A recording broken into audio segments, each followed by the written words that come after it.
Pak polisi dengar, segera tangkap. Jadi kalau ada yang melaporkan Ustadz Kainama dari timnya Galarua, tangkap Pak polisi, Pak tentara.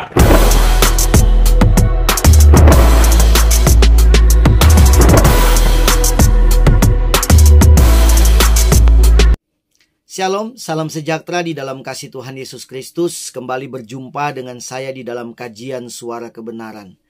Bagaimana kabar teman-teman hari ini? Saya berharap kita semua tetap dalam keadaan yang sehat, semangat dalam menjalani hidup ini, dan optimis bahwa kehidupan kita berada di dalam rencana Tuhan yang besar.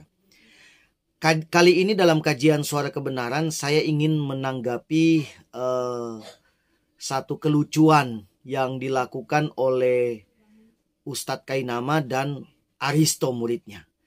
Namun sebelum saya lanjutkan, saya berharap teman-teman dapat terus menyaksikan atau menonton video saya di dalam channel ini. Dan saya berharap channel ini dapat memberkati kita semua. Karena itu jangan lupa tetap subscribe, like, komen, share video ini. Kemudian yang penting juga adalah jangan lupa aktifkan lonceng notifikasinya supaya teman-teman dapat menerima video saya selanjutnya. Ya, Aristo dan Kainama ini memang kalau membahas mereka berdua hal yang tidak pernah habis-habisnya. Kebodohan, kelucuan, keanehan yang selalu mereka tampilkan untuk menyerang kekristenan dan Alkitab, kemudian Tuhannya orang Kristen. Namun di video ini teman-teman saya akan tunjukkan kepada kita ada satu sifat provokatif atau provokasi yang dilakukan oleh Aristo. Dia mencoba untuk memprovokasi polisi, katanya tentara gitu ya, pihak yang berwenang, yang berwajib untuk menangkap orang-orang yang melaporkan mereka. Kenapa? Nanti kita akan lihat apa alasannya. Namun sebelumnya kita akan lihat dulu pernyataan dari Aristo berikut ini. Kita dengarkan. Pertama saya ingin sampaikan bahwa kajian ini diprioritaskan spesialisasi untuk saudara-saudara umat muslim khususnya umumnya dan khususnya kepada para saudara-saudaraku yang mu'alaf yang belum lama mengikrarkan 2 kalimat syahadat. Motivasi kami adalah untuk memagari. Menurut Aristo, dia mengatakan bahwa channel mereka itu diperuntukkan hanya kepada umat-umat muslim dan mualaf. Artinya mereka yang baru menjadi muslim, baru membacakan 2 kalimat syahadat. Tujuan mereka itu adalah untuk memagari atau membentengi umat muslim atau mualaf. Sehingga mereka melakukan kajian-kajian, mengkaji kitab suci orang lain, menyelewengkan kebenaran dari kitab suci orang lain, menyesatkan banyak orang, melakukan kebohongan-kebohongan, menipu banyak orang. Itulah judul-judulnya ya. Mereka lakukan. Tujuannya adalah untuk memagari atau membentengi umat muslim, terlebih khusus bagi mereka yang baru jadi muslim. Pertanyaan begini teman, sangat sederhana. Kita semua sebagai umat yang beragama hidup di dunia ini, di bawah kolong langit, terutama di Indonesia ini, di setiap agama kita itu pasti punya kebenaran, punya kitab suci masing-masing. Jadi tujuan kita itu adalah mengajarkan kepada umat kita tentang kitab suci yang kita pegang, yang kita percayai. Memperkuat iman mereka, memperkuat keyakinan mereka, memperkuat prinsip-prinsip di dalam hidup mereka melalui kitab suci yang kita pegang masing-masing. Saya baru kali ini mendengarkan, walaupun sebetulnya pernyataan Aristo ini adalah pernyataan Kainama juga. Di beberapa video jauh sebelum video ini, saya sudah memberikan komentar apa yang dikatakan oleh Kainama. Persis seperti yang dikatakan oleh Aristo. Ya nggak salah lah, murid dan guru kan. Mereka mengatakan bahwa tujuan mereka itu membentengi. Ya kan begitu ya, membentengi umat mereka. Tapi cara mereka membentengi itu menyesatkan dan menghina, memfitnah, menyelewengkan ajaran kitab orang lain. Bayangkan coba. Jadi mereka ingin membangun satu benteng yang kuat supaya umat mereka itu tetap aman, tidak keluar dari kandang, dengan cara mengotak-ngatik, mengganggu-ganggu, dan memutarbalikkan kebenaran kitab suci orang lain. Kalau menurut teman-teman etis nggak kira-kira? Ya kan? Kalaupun misalkan gini ya, saya menggunakan standar yang paling rendah. Katakanlah, ya kan, ada katanya katakanlah. Orang lain kitab sucinya dalam tanda petik salah. Umpamanya gitu ya. Umpamanya. Orang di luar dari penganut ajaran agama itu yang kitab suci itu tidak punya hak, wewenang untuk menyatakan kesalahan itu. Umpamanya. Misalkan contoh saya tidak pernah mengotak-ngatik kitab sucinya Kainama sekarang. Menyalah-nyalakan, ya kan. Teman-teman bisa lihatlah di video saya sepanjang saya ini, bahkan di luar dari masalah channel ini, nggak pernah menyalah-nyalakan gini sebagainya. Enggak. Mengajarkan kepada umat yang dipercayakan kepada saya untuk saya bina, saya nggak pernah mengotak-ngatik kitab suci orang lain, kitab suci agama apapun, kecuali kitab suci yang saya punya.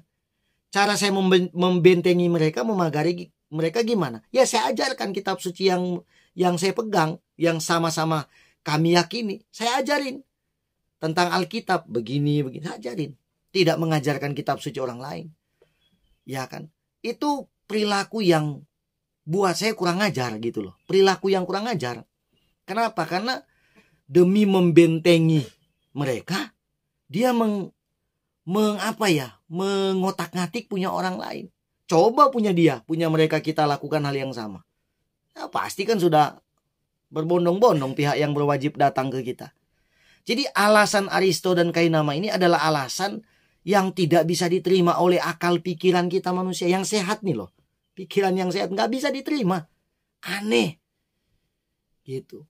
Pakailah kitab kalian. Bongkar, buka. Bicarakan kepada mereka. Sampaikan, kaji dengan begitu dalam. Apa segitu tidak yakinnya dengan kitab sendiri. Sehingga harus menghancurkan kitab orang lain. Dalam tanda petik menghancurkan itu artinya pemahaman di dalam. Kita lanjutkan pernyataan dari orang dungu satu ini. Ya. Dan saya tidak menyarankan kajian bersama dengan Ustadz Kainama ini ditonton oleh saudara-saudara kita non-muslim, khususnya Kristen, karena jujur, kajian di G Media Channel ini akan selalu menyakitkan saudara-saudara. Sehingga saya ingin sampaikan, saya dan guru saya Ustadz Kainama tidak bertanggung jawab atas kebaperan saudara-saudara dan juga kesakit-hatian. Ya, jadi saya sudah sampaikan seperti itu. Jadi kalau teman-teman masih sakit hati dan baper, ya itu bukan urusan gue. Coba kita dengarkan kedunguan orang satu ini atau dua orang ini. Dia mengatakan bahwa dia tidak menyarankan orang di luar Islam mendengarkan kajian mereka. Ya sasarannya kita ya, orang Kristen gitu ya. Walaupun yang mereka kaji itu kitab sucinya kami. Ya kan? Yang mereka bongkar pasang, yang mereka otak-atik itu, yang mereka kaji itu kitab sucinya orang Kristen. Tapi dia mengatakan kami tidak menyarankan. Kalau kita pikir gitu ya, seolah-olah benar apa yang dikatakan oleh Aristo ini, seakan-akan benar. Tapi disinilah letak kedunguan dia. Kenapa? Bagaimana mungkin kami tidak akan mendengarkan, orang lain tidak akan mendengarkan apa yang mereka sampaikan. Sementara apa yang mereka sampaikan itu di-share dengan begitu bebas di YouTube. Ini dunia maya bro, siapapun pasti akan dengar. Walaupun ada istilah kan punya hak, kita bisa tidak usah mendengarkan. Betul. Tapi ini dunia maya. Orang kadang-kadang tidak berpikir untuk ini bukan urusan kami. Didengerin, pasti didengerin. Karena dunia maya itu bebas untuk didengarkan oleh siapapun. Bebas untuk dilihat oleh siapapun. Mereka punya hak semua untuk mendengarkan. Jadi kalau dikatakan jangan nonton, bagaimana mungkin? Ini pasti akan lewat di berandanya mereka. Di berandanya kami akan lewat yang pecinta YouTube dan sebagainya. Tidak mungkin tidak didengarkan. Kedua, kalaupun orang seperti saya mendengarkannya, saya memang harus mendengarkan. Karena yang kalian kaji itu kitab sucinya kami. Yang sedang kalian selewengkan itu kitab sucinya kami. Sebagai seorang Kristen yang sejati, saya harus dengerin. Tujuannya apa? Untuk memberikan tanggapan, komentar, klarifikasi, bantahan kepada pendengar YouTube yang lain. Kalau kami diam, kalau kami tidak bicara, maka kebohongan kalian akan dianggap benar. Kan ada istilah bilang, kebohongan yang berulang-ulang kali diungkapkan akan menjadi sebuah kebenaran. Apalagi kalau tidak dikomentari, tidak ditanggapi. Jadi dia tuh menggunakan jurus gini ya, seolah-olah gini. Pokoknya lu orang itu gak usah dengerin lah. Ya kan, kami mau selewengkan, kami mau ini, jangan didengerin, jangan ditanggapin. Biarkan kami melakukan itu. Kan seakan-akan mengarah ke situ. Dia ingin menyelewengkan kitab orang lain, tapi melarang orang itu tidak boleh mendengarkan dan tidak boleh menanggapinya. Ini kedunguan ini. Orang-orang dungu seperti ini yang gak sekolah, tapi ngaku-ngaku sekolah loh. Ya kan, masa gak boleh didengerin? Kami harus mendengarkannya, supaya kami memberikan tanggapan bahwa yang kalian sampaikan semuanya itu bohong, penuh dengan dusta. Ya kan? Itu yang dilakukan mereka. Nah, ada satu lagi kedunguan yang sangat terlihat dungu yang dilakukan oleh Aristo ini. Kita dengarkan. Karena dia mengatakan bahwa yang saya sampaikan di awal tadi ya, ada istilah provokasi. Nah, kita dengarkan provokasi apa yang dilakukan oleh Aristo ini. Mari kita dengarkan. Ya, kita sudah dengarkan ya. Iya. Ngadunya ke Paul Zhang ya. Sebelum ke Ustadz Kenan. Padahal. Segera laporkan dong. Jangan lama-lama. Segera mungkin laporkan. Laporkan segera. Gitu. Pak polisi dengar. Pak polisi. Itu mereka bekerja sama dengan pengkhianat bangsa. Jadi orang-orang yang melaporkan Ustadz Kenama itu orang-orang yang bekerja sama dengan Paul Zhang, penghina negara, penghina lambang negara, menghina Presiden Republik Indonesia, maka mereka itu bersekutu dengan penjahat, segera tangkap. Jadi kalau ada yang melaporkan Ustadz Kenama dari timnya Galarua, tangkap Pak polisi, Pak tentara, pengkhianat negara itu. Gitu ya. Kemudian yang terakhir, sejak kapan menikah itu sesuatu yang hina? Ya kan? Sejak kapan di negara ini undang-undang mengatur bahwa menikah itu sesuatu yang hina? Sesuatu yang terhina. Menikah itu kan sesuatu yang bagus. Laporkan sudah. Semakin kalian respon, semakin panas. Silakan Kakak Ustadz. Silakan Kakak Ustadz.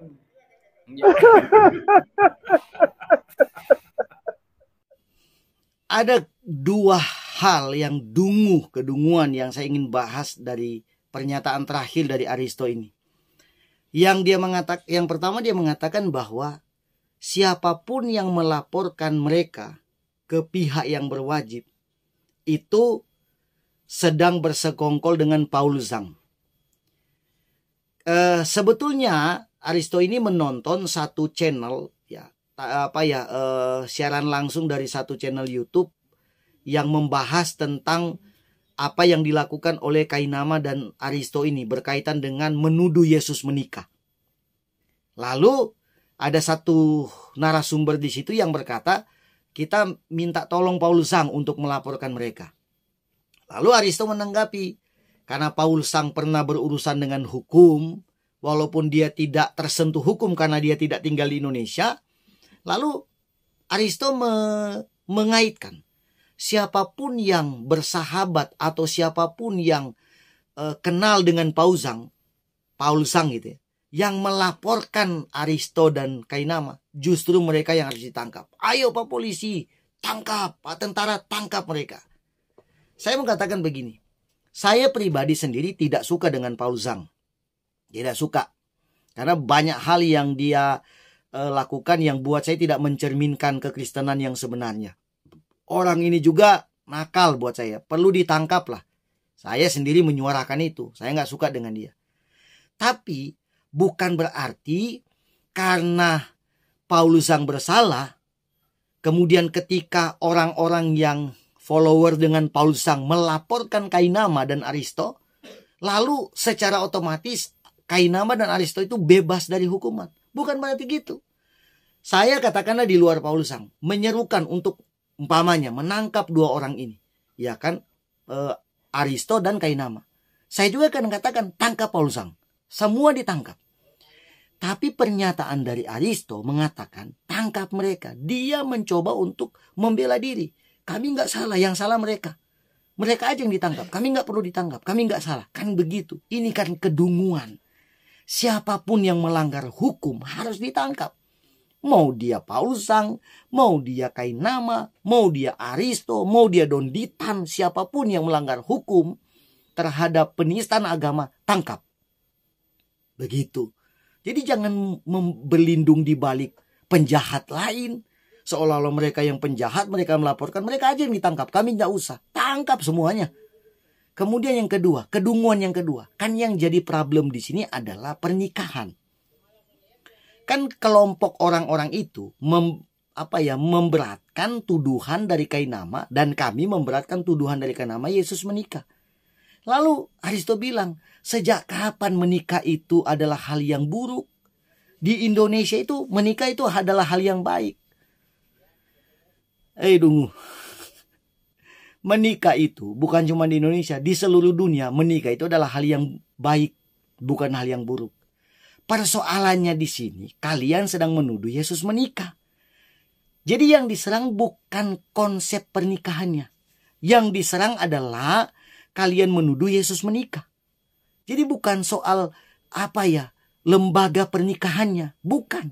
Tapi pribadi Yesus yang kalian bilang menikah. Itu yang dipersoalkan. Ya menikah memang baik. Negara manapun, bukan cuma Indonesia, di dunia ini menikah itu baik. Itu di undang-undangnya. Bahkan Alkitab orang Kristen berbicara tentang pernikahan. Pernikahan itu baik.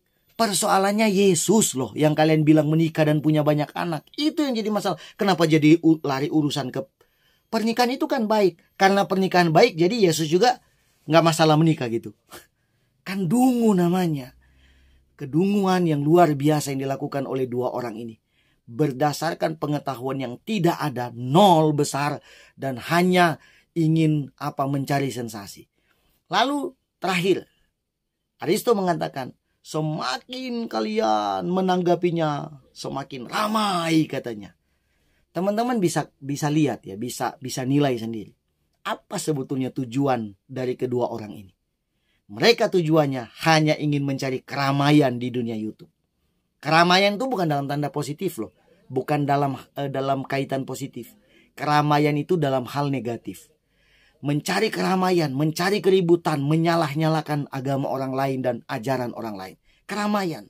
Yang anehnya ada banyak orang yang suka menonton keramaian-keramaian yang bisa menimbulkan kericuhan semacam ini. Tujuan mereka bukan kebenaran, tapi keramaian. Ya biar follower makin bertambah, YouTube-nya makin banyak subscribernya, ya kan, makin banyak penontonnya. Itu aja. Karena apalagi yang mereka mau jual di YouTube, nggak ada orang bodoh begitu. Apa yang mereka mau jual di YouTube? Nggak ada. Kecuali memfitnah-fitnah orang. Itu aja. Dan itu laku sekali. Ya kan. Jualan fitnahan itu laku begitu luar biasa. Saya berharap kita semua semakin cerdas. Ya kan. Dalam hal melihat situasi yang ada. Orang menjual fitnahan kok disukai begitu loh. Laku.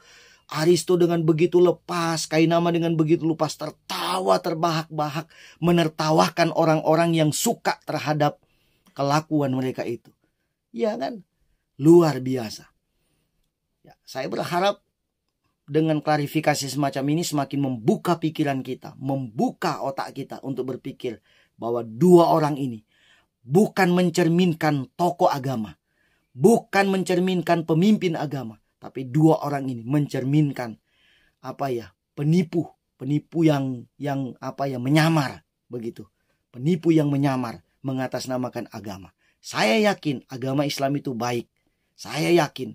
Tapi dua orang ini dan ada beberapa kawan-kawan yang lain yang terus-menerus menyelewengkan kebenaran firman Tuhan atau Alkitab orang Kristen. Mereka lah yang bukan Islam yang sesungguhnya. Terima kasih teman-teman, mudah-mudahan dengan tayangan ini kita semua boleh dapat menambah wawasan di dalam pengetahuan kita tentang firman Tuhan dan fenomena-fenomena yang terjadi hari-hari ini. Sekali lagi jangan lupa subscribe, like, komen, dan share video ini sebanyak-banyaknya. Kita akan jumpa kembali pada video berikutnya. God bless you.